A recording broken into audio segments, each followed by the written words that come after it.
In the week ending on January 30th, 2016, rumors that Apple would make original TV shows, enhanced wireless charging, and an iPhone 7 with dual cameras flew around the internet. Here comes this week's Apple news in this episode of Apple Wedge Weekly by Wear Notice. Apple wants to become a lot more like Netflix, as Apple is reportedly trying to make original TV shows, according to The Street. Apparently, Apple has been attempting to find studios and producers that would be willing to assist them in making these original TV shows since the end of 2015, although Apple is yet to actually make any deals. Eddie Q, Apple's Senior Vice President of Internet Software and Services, is reportedly in charge of Apple's interactions with possible show creating candidates. Robert Kondrick, Apple's Vice President of iTunes Content, is also involved in these communications, according to The Street.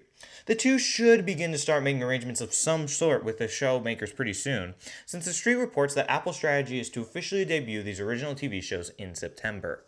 Many rumors about very interesting new Apple technologies began buzzing around the internet this week. One of which is that, according to Bloomberg, Apple is working on an enhanced version of wireless charging.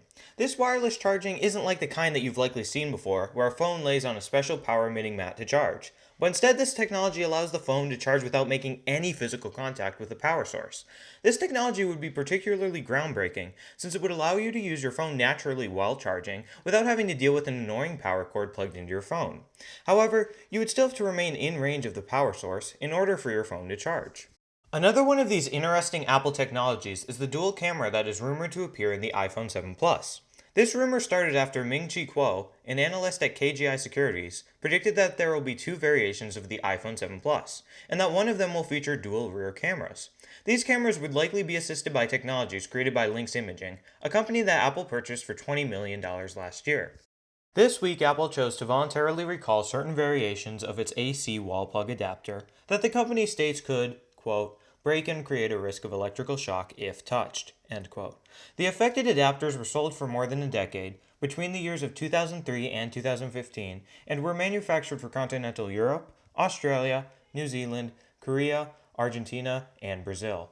Apple is allowing customers to exchange the malfunctional adapters for the company's new version, which can be identified by a three-letter abbreviation on its back that represents the geographic area with which it is compatible.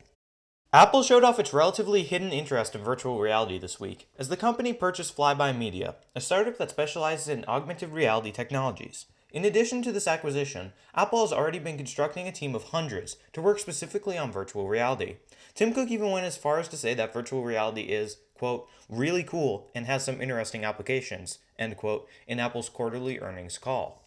Speaking of Apple's earnings, let's get to the big numbers. On Tuesday, Apple disclosed its financial stats for the first quarter of 2016, breaking more of its own records. The company earned $75.9 billion in revenue and $18.4 billion in net income in the year's first quarter. This week we also had to say our final farewells to free iTunes Radio, as Apple now requires an Apple Music subscription to listen to the radio-like music streaming service. Beats One is the only iTunes radio station left that does not require an Apple Music subscription. In slightly happier news, the podcast app made its way to the new Apple TV this week with the release of tvOS 9.1.1.